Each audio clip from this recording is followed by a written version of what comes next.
Did you know that there is a 1 in 64 billion chance that your fingerprint will match up with anyone else's? No two people have ever been found to have the same fingerprint.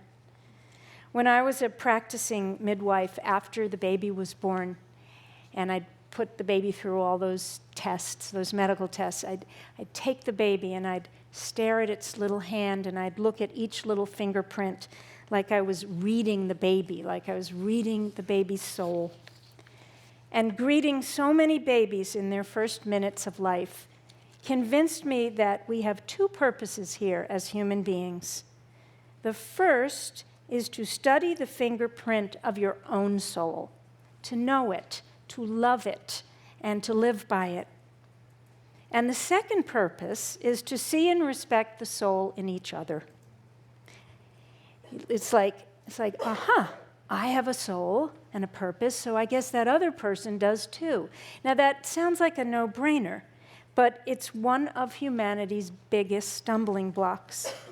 Instead of recognizing and reveling in each other's shining authenticity, we compete, as if there's a limited amount of shine in the world, as if the only way to see your shining self is against the backdrop of a diminished other. But we don't have to diminish anyone to be our bold selves. This tendency to diminish the other so you can feel better about yourself is our shared human tragedy.